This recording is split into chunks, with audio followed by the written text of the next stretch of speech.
Ready for a heart-melting love story that starts with betrayal but ends with true happiness? Hit subscribe now and join our cozy corner for more feel-good tales every week. Sparkles. My name is Jessica, and I want to tell you my story.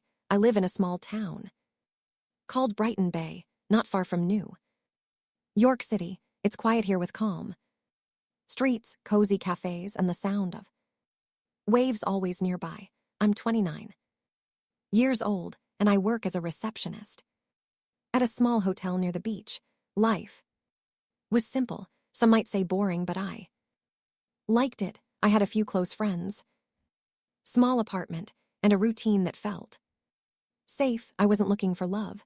After few bad relationships in the past, I told myself that it was better to stay alone, but sometimes life brings someone into your world when you least expect it. That person was Ryan. Ryan came to the hotel for a business trip. He looked different from the usual guests, calm, polite, and a little tired. He had soft eyes, a gentle smile, and a quiet way of speaking. When he asked for a room, I helped him check in, and he thanked me in a way that felt personal. I noticed the way he looked at me, not in a bad way, just kind. I smiled back without even meaning to. The next morning, he came down to the lobby and asked for directions around town. I told him where to get the best coffee, where the beach was nice and quiet, and which seafood restaurant locals liked best. He listened to me carefully, really listened, and I liked that. Most people don't. After that, we started talking more. He stayed for 2 weeks. Every evening when his work was done, he would come to the lobby and we would chat. Some days we walked along the beach, other times we sat on a bench near the lighthouse. We talked about life, books, music, dreams. He told me about the stress of his job in the city. I told him about my quiet life here. I felt comfortable with him. I felt seen. One night, we were walking by the water. The stars were out and the breeze was soft. He turned to me and said, "Being with you feels like peace." Those words stayed in my heart. I think I started falling for him that night. When his 2 weeks were over, he left Brighton Bay. But we kept in touch. Every day he sent me messages. Every night we talked on the phone. We laughed, we shared stories, and I missed him more than I thought I would. A month later he came back. This time he didn't stay at the hotel. He rented a small house near the harbor and asked me to visit. We made dinner together. We listened to music and danced in the kitchen. It felt like we had been together for a long time. I felt lucky. But then one evening, something changed. We were sitting on the couch drinking tea and he looked serious. He took a breath and said, "Jessica, I need to tell you something." I looked at him. My heart started to beat faster. "I'm married," he said, looking at the floor. "I have 2 children." My body froze. I couldn't speak. My hands felt cold. I looked away. I didn't mean to hide it. He said, "I didn't expect to meet you. But my marriage is not good.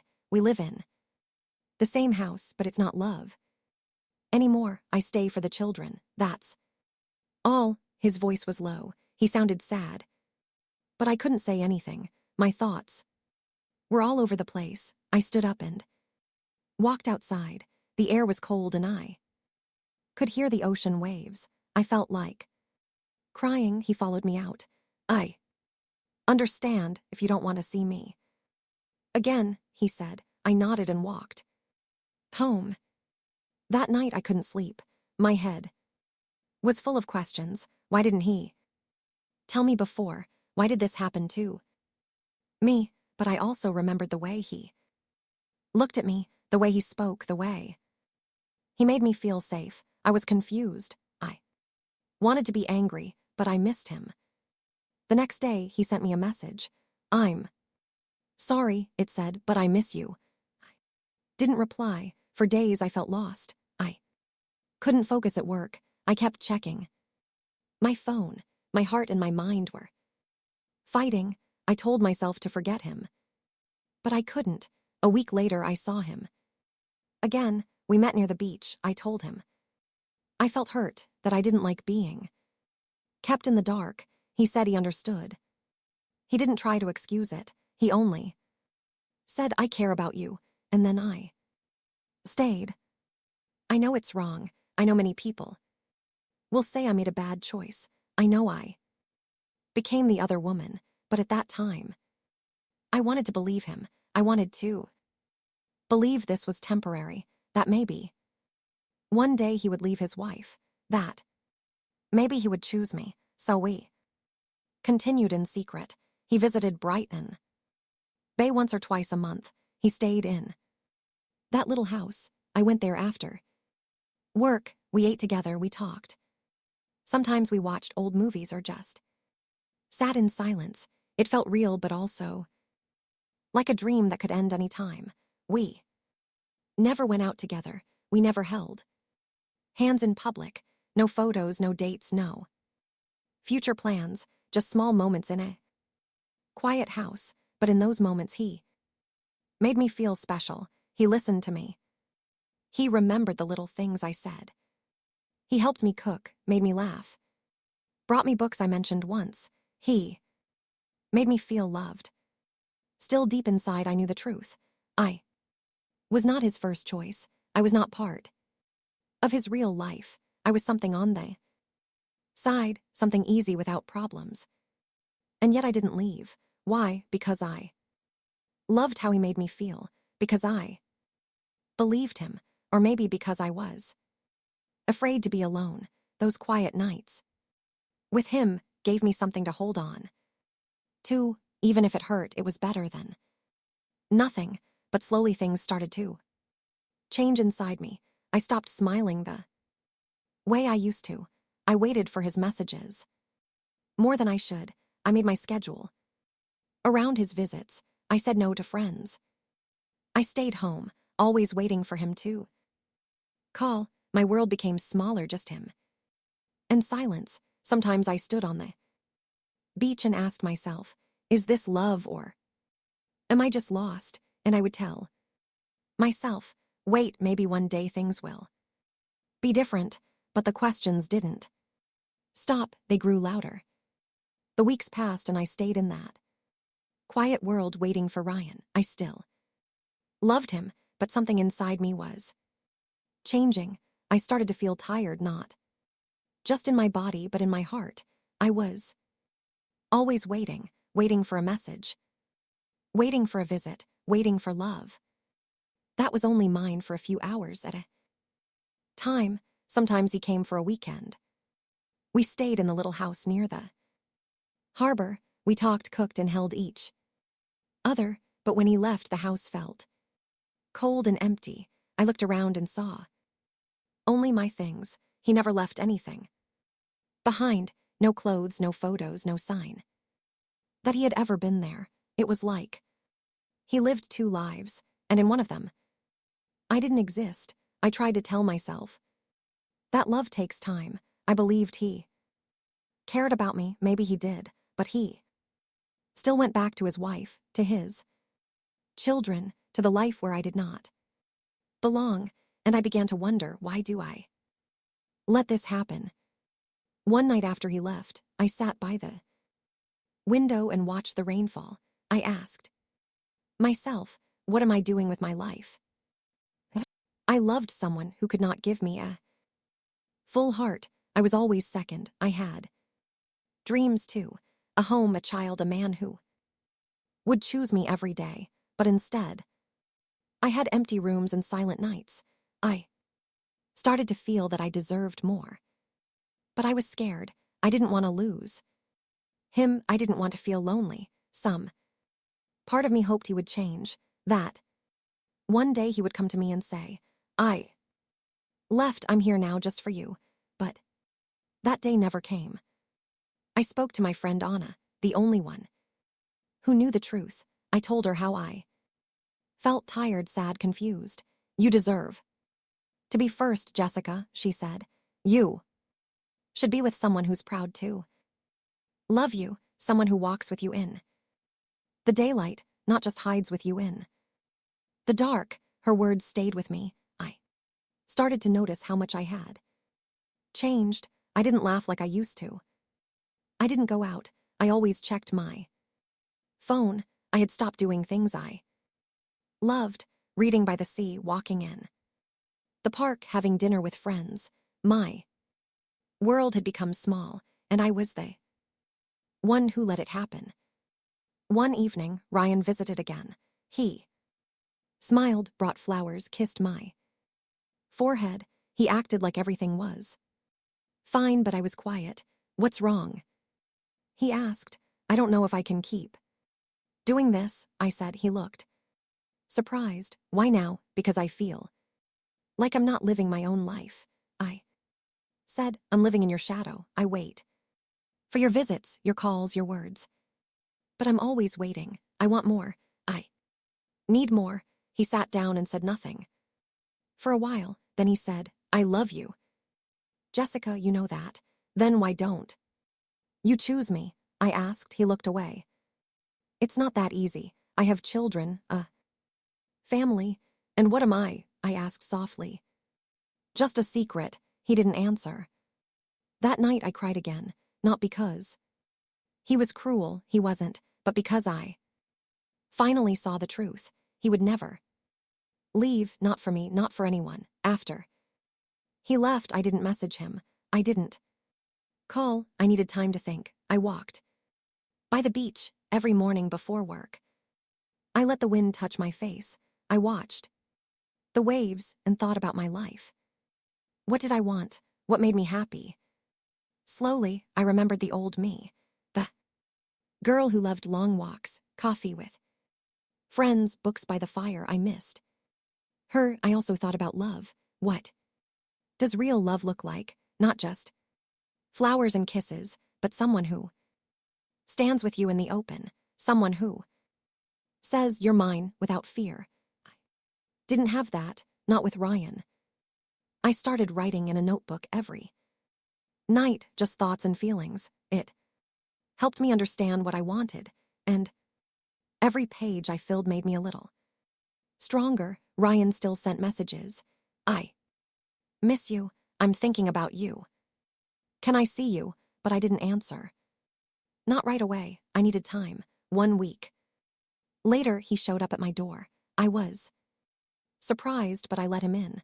I needed to see you, he said. You've been quiet. I've been thinking, I told him. He sat down. About us? Yes, I said. About everything. We talked for a long time. I told him how I felt about waiting, about being second, about losing myself. I can't keep doing this, I said. I love you, maybe I always will, but I need a real life.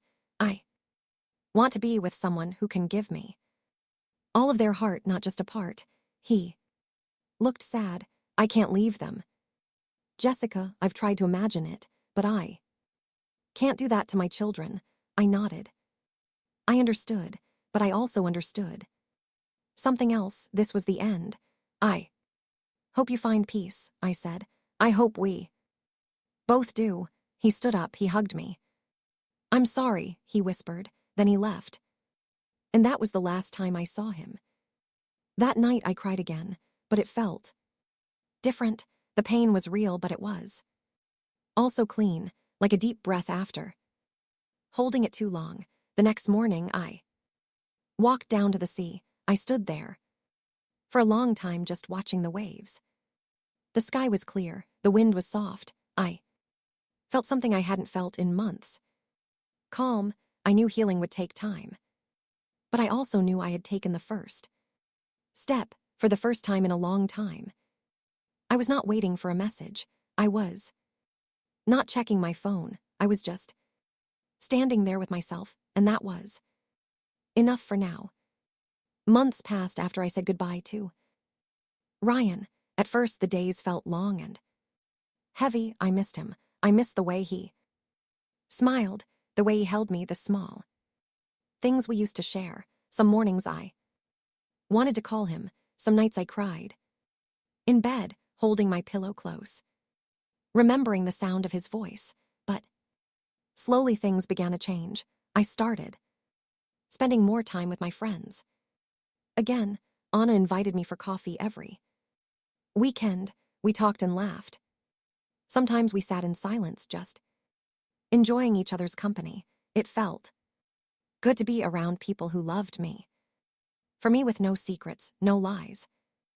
I also returned to the things I once enjoyed. I began reading again, soft stories, quiet ones about love and hope. I walked on the beach every evening. I watched the sunset and listened to the sound of the waves. The sea always made me feel calm. It reminded me that life moves forward no matter what happens. I also started working on my goals. I took a small class at the community center. Something simple about writing stories. I didn't tell many people about it. I just wanted to try something for myself. Each week I wrote a few pages about my thoughts and dreams. It felt good to write. It helped me heal. One evening after class, I was walking home when I stopped by a bookstore near the corner. I hadn't been there in a long time. Inside, I saw a man looking at travel books. He smiled when he saw me, and I smiled back. He looked familiar, but I couldn't remember where I had seen him before. He walked over and said, "Hi, you're in the writing class, right?" I nodded. "Yes, I am. I just joined last week." He said, "I'm Brian." We talked for a few minutes about the class, about books, about the cold weather. It was nothing special, but something about his voice made me feel at ease. The next week, he sat near me in class.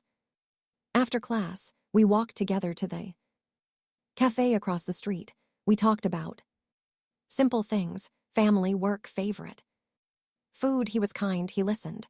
And when I spoke, he looked into my eyes. I didn't feel nervous. I felt calm. We started meeting after class more often. Sometimes for coffee, sometimes just a short walk. He didn't ask me about my past. He didn't push. He was patient. One evening, we sat near the beach on a wooden bench. The sky was orange and the air was cool. I looked at him and said, "Can I tell you something?" "Of course." He said, "I was in a relationship. Before, it wasn't good. He was married. I waited for him for a long time. I loved him, but I was always second. I don't want that kind of love again." He was quiet for a moment. Then he said, "Thank you for telling me. I think you're brave and you deserve better." That night, I went home with a warm feeling in my chest, not because I was falling in love, but because I felt understood. Weeks turned into months. Brian and I spent more time together. We went for walks, watched movies, and talked about our dreams. He never rushed me. He never asked for more than I could give. I started to smile more. I laughed without pain. I felt free. One day I looked in the mirror and saw something I hadn't seen in a long time. Myself, not the sad girl who waited for messages, not the woman who cried alone at night, but Jessica, strong, gentle, and alive. Brian became a part of my life slowly, like the sun rising after a long night. He didn't try to fix me. He just stood beside me, and in his quiet way, he showed me what real love can look like. One evening, we were sitting in the park, watching children play. "Do you ever want a family?" I asked. "Yes," he said. "One day with the right person."